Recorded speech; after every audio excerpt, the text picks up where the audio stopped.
Good day, sir. Good day, classmates. My name is Deck Cadet Asher Gabriel Manligas, and today I will discuss to you the planning and execution of blind pilotage. So, general principles. To ensure the success of the ship must be accurately navigated along a pre-arranged track in comparatively unrestricted waters. This is best done by constant fixing using radar, in conjunction with the other aids such as DECA and echo sounder. In narrow waters and during final stages of anchorage, the delays inherent in fixing are unacceptable to the BPO. This is therefore necessary for anti-collision and navigation in this condition. To work directly from the radar display using a prepared notebook, but it is still necessary to pass the radar information for fixing at regular intervals as a safety check and as an insurance against radar failure. Good day, sir. I'm the Cadet Mascarina, and in relation to that, these are the basic principles that must be applied.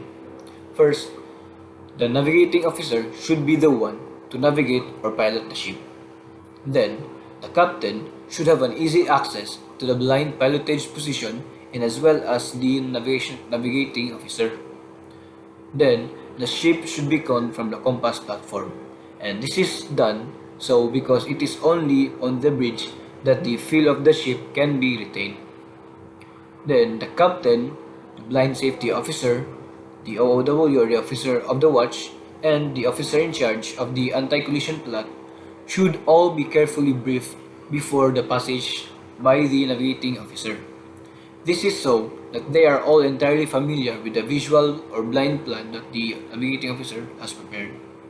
Then, the navigational charts along with the visual or blind plan that the navigating officer has prepared must always be available on the bridge and also in the operations room. Then, the whole pilotage team should be exercised as frequently as possible in clear weather, in visual and blind techniques. And only in this way the necessary confidence can be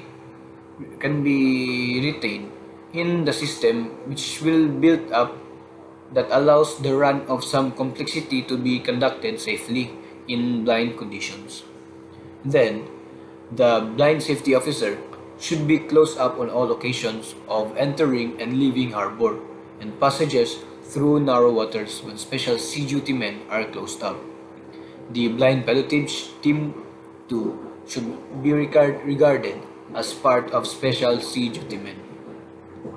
Then, there should be a good communication between the blind pilotage position and the blind safety officer, and all the personnel that are manning the navigational aids that are fitted elsewhere. And lastly, all members of the team should be encouraged to admit any doubts they may have regarding the information acquired from the sensors. I am the Cadet General Brian Pegol, and today I will discuss the blind pilotage planning. Number one, normal planning consideration for selection of tracks apply.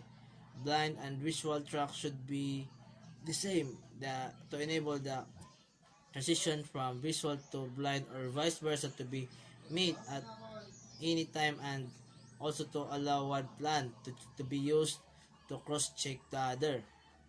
Number two, the number of course alterations should be kept to a minimum to reduce the workload in a redrawing parallel and will over lines.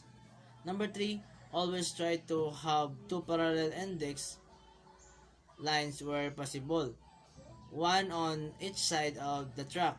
This provides a check on measurement, mark identification, and can reveal index and linearity errors. Number 4, object to be used both for parallel index lines and for fixing must be carefully selected. They should be rather conspicuous and unchanged by varying height of tide. Clearly mark on the chart the object to be used for fixing and brief the assistant. avoid it possible fixing by radar range and bearing on a single mark. Number 5, the range skills to be used required carefully consideration.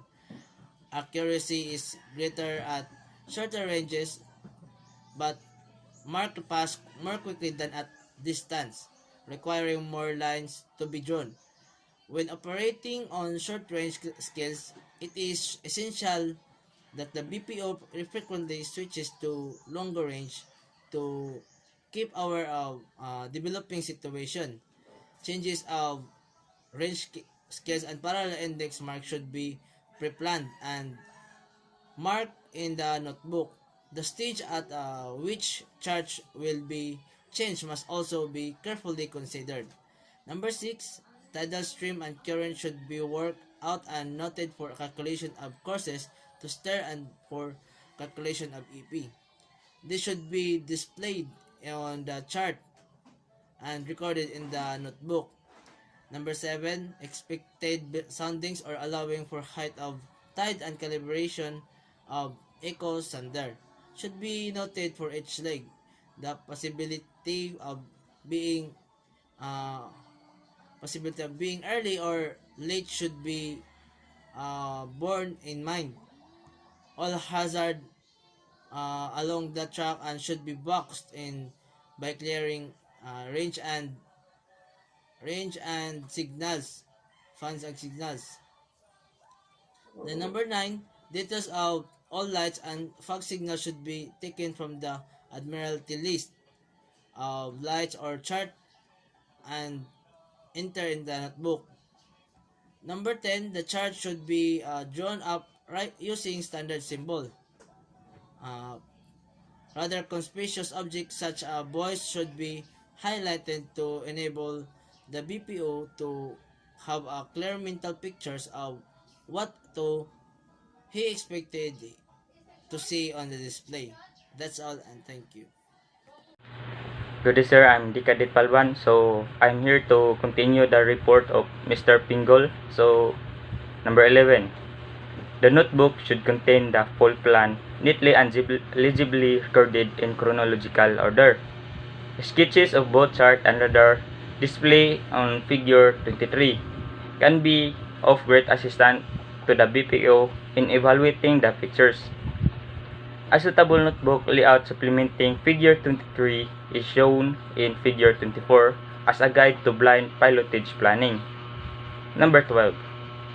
Track plotted for entering and leaving harbor should not appear on the same chart simultaneously, otherwise confusion will arise. Clearing range should be simple, safe, and easily interpreted. 14. Objects used for well over should be conspicuous, easily identifiable, and suitable.